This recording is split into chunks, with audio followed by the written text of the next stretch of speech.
America की रियासत Alaska पर आज पूरी दुनिया नजरें जमाए बैठी है, जहां अमेरिकी सदर डोनाल्ड ट्रंप और रूसी सदर व्लादिमीर पुतिन के दरमियान इंतहाई अहम मुलाकात होने जा रही है, जिसमें रूस यूक्रेन जंग के अलावा टैरिफ, तजारत, मशरक़ वस्ता और दोतरफा ताल्लुकात समेत अहम अमूर पर बातचीत होगी। दिलचस्प तौर पर इस मुलाकात पर सबसे ज्यादा नजर भारतीय वज़ीर आज़म नरेंद्र मोदी की होगी, क्योंकि अमेरिका पहले ही इंडिया पर 50% टैरिफ आयद कर चुका है और मजीद टैरिफ का दारोमदार इस अहम मुलाकात पर होगा, जिसका इंदिया अमेरिकी वजीर खजाना दे चुके हैं। याद रहे, अमेरिका ने भारत पर रूस से तेल खरीदने पर 25% इजाफी टैरिफ आयद किया हुआ है, जबकि पहले ही भारत पर 25% टैरिफ आयद था, जिसकी मजमूई अब टैरिफ की जो शरह है वो 50% हो चुकी है। दूसरी जानिब सदर पुतिन का सदर ट्रंप से अलास्का में मिलना भी बहुत अहम है, क्योंकि अमेरिका ने 1867 में $7.2 मिलियन के एवज अलास्का को रूस से खरीदा था। अलास्का वाशिंगटन डीसी से ज्यादा, जबकि मॉस्को से कम फासले पर वाक़ है। सबसे अहम बात यह है कि इंटरनेशनल क्रिमिनल कोर्ट ने रूसी सदर के वॉर क्राइम्स में वारंट जारी किए हुए हैं, जिनका अलास्का पर इतलाक नहीं होता। वाज़ेह रहे, ट्रंप और पुतिन के दरमियान इससे पहले 6 मुलाकातें हो चुकी हैं। अहम सवाल यह है कि नोबेल अमन अवार्ड की उम्मीद लगाए सदर ट्रंप रूसी सदर को अपनी मर्जी के शराइत पर जंग बंदी पर राजी कर पाएंगे या इसका इम्कान कम है। इस मुलाकात की कामयाबी या नाकामी दोनों सूरतों में भारत पर इसके असरात क्या मुरतब होंगे, क्योंकि भारत के हवाले से अमेरिका वाज़ेह कर चुका है कि अगर ये मुलाकात नाकाम होती है तो भारत पर मजीद टैरिफ आयद किया जा सकता है, यानी 50% जो भारत पर टैरिफ आयद है उससे भी ज़्यादा इसकी शरह बढ़ाई जा सकती है। अगर ये मुलाकात कामयाब होती है तो फिर शायद भारत के लिए रियायत पैदा हो सकती है। ये सूरत हाल किस तरफ जाएगी, इस पर मजीद बात करके हमें ज्वाइन किया है साबिक सेक्रेटरी खारजा एजाज चौधरी ने।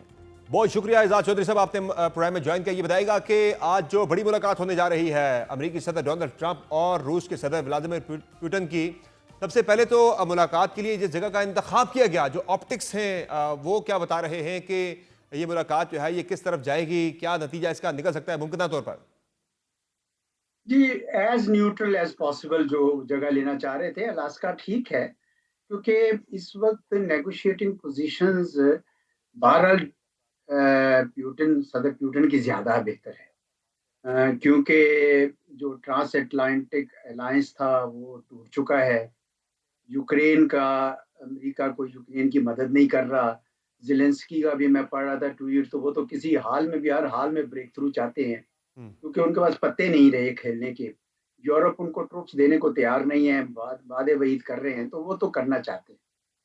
तो अब ये पुतिन साहब जो है बड़ी मजबूत पोजीशन में है, लेकिन डोनाल्ड ट्रंप के लिए भी कोई विन विन ही है नजर आ रही है। इसकी वजह ये है कि मुझे लगता है कि ये 2 स्टेप प्रोसेस होगा। ऐसे मेरा ख्याल है ये कि एक सीज फायर टेम्परेरी अनाउंस करेंगे सदर पुतिन, और जिसके दौरान वो उनकी जो 3 उनकी डिमांड्स है वो उसके ऊपर नेगोशिएशंस होगी। एक तो डिमांड होगी कि जो टेरिटरी उन्होंने ऑक्यूपाई कर ली है वो रख ली जाए। अमेरिका और यूक्रेन की होगी कि स्वाप हो जाए, यानी जो यूक्रेन ने भी कुछ टेरिटरी पकड़ी हुई है उनकी, तो वो भी हो जाए, तो स्वाप हो जाए। लेकिन मेरा ख्याल है कि पुतिन अपनी टेरिटरी शायद अब ना छोड़े, मुझे ये ऐसे ही गुमान लगता है।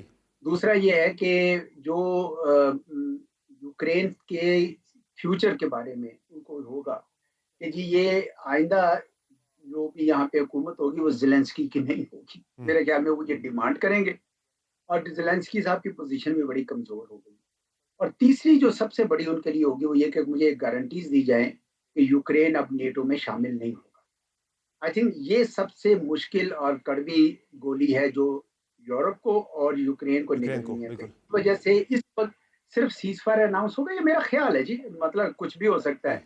आफ्टर ऑल विटकॉफ गए हुए थे उनके नुमाइंदे, वहाँ पे उन्होंने इतनी नेगोशिएशंस की है, कुछ तो किया होगा। ग्राउंड सेट किया उन्होंने जाकर पहले, बिल्कुल। जी, तो प्रोसेस शुरू होगा सीज फायर से, और ट्रंप विल अनाउंस के देखिए ही इज ए विनर। उसने सीज फायर कर दिया, इंडिया पाकिस्तान में भी कर दिया और अब यहाँ पे भी कर दिया, तो he will announce his own victory in that sense, और एक प्रोसेस शुरू हो जाएगा। That's my expectation from. और एजाज चौधरी साहब, इस मुलाकात के ऊपर अमेरिका और रशिया या यूक्रेन से भी ज्यादा नजरें जो हैं वो हमारे पड़ोसियों की यानी भारत की लगी हुई हैं कि चूंकि पहले अमेरिकी हुकाम की जानिब से कह दिया गया था कि अगर ये मुलाकात नाकाम हो गई तो फिर भारत के ऊपर मजीद जो है वो टैरिफ आयद हो सकता है। पहले भी भारत पे उन्होंने 25 के ऊपर 25 लगाया रशिया की वजह से कि आप रशिया से तेल खरीदते हैं, तो मजीद टैरिफ की धमकी भी भारत को दे दी गई है, तो भारत की बड़ी निगाहें इस मुलाकात पर लगी हैं, तो उनके लिए फिर क्या आ सकता है इस मुलाकात के अंदर से फिर? जी, मेरा ख्याल में वहाँ पे आपने सही कहा, बड़े उनके एक मुस्तनद डिफेंस एनालिस्ट हैं। वो उनका जो आर्टिकल मैं पढ़ रहा था, बड़े वो दूरंदेशी से लिखते हैं। वो तो एक्सपेक्ट कर रहे थे कि शायद कुछ ब्रेक थ्रू होगा, और दूसरा ये है कि अगर वहाँ पे कोई साथ ही जो ट्रेड नेगोशिएशंस हैं, वो दोबारा आपको पता है मुअत्तल हो गई हुई है एक लिहाज से, तो वो दोबारा शुरू हो जाएंगी उसके बाद भी हिंदुस्तान को। लेकिन अगर ये नाकाम होता है, जिसके मैं चांसेस नहीं देख रहा, मेरा ख्याल है सीज फायर अनाउंस होगा, मेरा ख्याल है कि ये मामला आगे चलेगा, लेकिन अगर फर्ज किया नाकाम होता है तो हिंदुस्तान के लिए वाकई मुश्किलात होंगी, क्योंकि हिंदुस्तान से जो डोनाल्ड ट्रंप की खफगी है वो मल्टी फेस्टेड है जी। वो खफगी का आगाज तो उस वक्त हुआ जब हिंदुस्तान पाकिस्तान के दरमियान उन्होंने सीज फायर हिंदुस्तान करवाया। की दरखास्त पर सीज फायर करवाया और हिंदुस्तान मुकर गया। जो पहले भी माजी में भी मुकरते रहे, कोई नई बात नहीं है, लेकिन वो मुकर गए। उससे उनको बहुत ज्यादा सदमा पहुंचा कि देखिए मुझे एक कामयाबी हो रही थी, ना यूक्रेन में मिली थी कामयाबी, ना या गजा में मिली थी, यहाँ मिल रही थी और इसने नहीं लेनी थी। तो एक तो उनको ये खपी थी। दूसरा, उनके लोगों ने ये भी बताया कि जनाब ये डबल गेम खेलते हैं, ये रूस के साथ भी कर रहे हैं और चीन के साथ भी कर रहे हैं, तो इस वजह से जरा आपको होशियार होना चाहिए। तो थोड़ी खफगी है, लेकिन मैं ये समझता हूँ कि समर साहब कि ये खफगी टेम्परेरी है। देखिए उनका जो स्ट्रेटेजिक कैलकुलस में वहाँ बाईपार्टिसन कंसेंसस रहा है कि इंडिया उनका साथी है। इस वजह से वो उस मेन स्ट्रीम के खिलाफ तो नहीं जाएंगे। जैसी ट्रेड डील हो जाती है और अगर यहाँ सीज फायर अनाउंस हो जाता है तो कुछ थोड़ी सी बर्फ पिघलेगी और हिंदुस्तान को थोड़ी कंसेशन ट्रेड में देकर वो चाहते भी है, क्योंकि इतना बड़ा तजारती शरीक है, वो नहीं जाने देंगे इस तरीके से। या हिंदुस्तान भी ये चाहता है।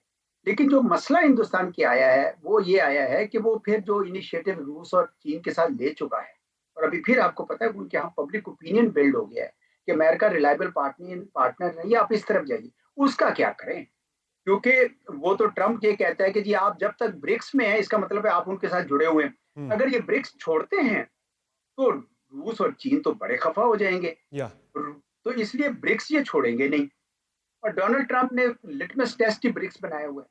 तो या हिंदुस्तान के लिए बड़ी चॉइसेस मुश्किल आ गई हैं, और उसकी वजह से क्या उनकी 22 अपना स्टेशन इंडिया के लिए बन चुकी हुई है इस वक्त?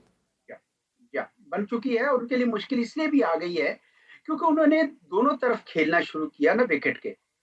और जबकि यहाँ पे कंपटीशन जो है इस किस्म का था कि आप ज्यादा देर तक धोखा दे नहीं सकते थे, जो हिंदुस्तान देने की कोशिश कर रहा था या स्ट्रेटेजिक ऑटोनॉमी के नाम पर। ये वो कहते थे जी हमारी स्ट्रेटेजिक ऑटोनॉमी है, जबकि ऐसा नहीं था। आपने तो हर किस्म की कंसेशन से ली। आपने लॉजिस्टिक्स में उनके साथ लिमुआ किया, आपने कम्युनिकेशन में या मुकासा किया, आपने जियो स्पेशल इंटेलिजेंस उनसे ले रहे हैं बेका के अंदर। तो आपने इतना कुछ लेने के बाद आप उनको अकड़ के दिखा रहे हैं एक सही। ठींगा, तो वो तो नहीं मानेंगे इस तरीके से। इसलिए कुछ क्लाइम डाउन तो करना पड़ेगा। अब जो मुझे जो समर साहब जो मुझे खतरा नजर आ रहा है वो ये है कि जब डोनाल्ड को मोदी साहब को पे दर पे मुश्किलात पेश आ रही हैं, अंदरूनी महाज पे भी बैरूनी महाज पे भी, और ये बिहार का इलेक्शन वो हर सूरत में जीतना चाहते हैं, क्योंकि अगर वो हार जाते हैं तो बीजेपी एक स्लिपरी स्लोप पे बैठ जाएंगे ऐसा ही है। और ये आउट हो जाएंगे। इसलिए आपने देखा कि वो अब इलेक्शन कमीशन के अंदर भी कुछ ना कुछ गड़बड़ कोशिश जी कर हाँ, रहे हैं रूल्स वोटर की लिस्टों के साथ बिल्कुल। वजह, जिसकी वजह से राहुल गांधी ने इतराज किया और उसको फिर इन्होंने पकड़ा, बाद में छोड़ दिया। तो ये कुछ भी करेंगे। ऐसे मौकों पर पाकिस्तान तो भोग ही रहा है वहां पे हमेशा इलेक्शंस की, और पाकिस्तान को तो आपको पता है बैशिंग करते हैं, एंटी मुस्लिम और एंटी पाकिस्तान। तो ये मैं इसको जोड़ता हूँ उनका जो आर्मी चीफ का बयान था 11 अगस्त को कि जी मतलब नई जंग हो सकती है जल्दी। तो और साथ ही अग्नि 5 का जो टेस्ट किया है जिसमें बंकर बस्टरिंग हम्म। मिसाइल उसको ऊपर लगाएंगे वो लोग वेपन। और साथ ही उन्होंने एक चैप्टर अपने मीडिया में देखा होगा, करियाना हिल्स का या जिक्र कर रहे हैं। उसको किराना कह ले, वैसे वो करियाना हिल्स है। या तो मुझे ये लगता है कि वहां पे मोदी साहब डेस्परेट होके कोई फजूल हरकत ना करें। मुंह की खाएंगे एक बार फिर, लेकिन नुकसान हो जाता है। इस तरह दोनों जगहों पर जाने जाती हैं। तो सही है। इन्होंने जो हरकत कर दी है वो दोबारा इनको मेरे ख्याल में हमाकत दोबारा नहीं करनी चाहिए जी। बहुत शुक्रिया एजाज चौधरी साहब, बड़ी तफसील से आपने तमाम सूरत हाल का अहाता किया। पाकिस्तान को अलर्ट रहने की ज़रूरत है। नरेंद्र मोदी पर जिस तरह से दबाव बढ़ रहा है वो किसी भी किस्म की जो है वो मिस एडवेंचर कर सकते हैं। आज के शो में इतना ही, इजाज़त दीजिए। अल्लाह हाफ़िज़।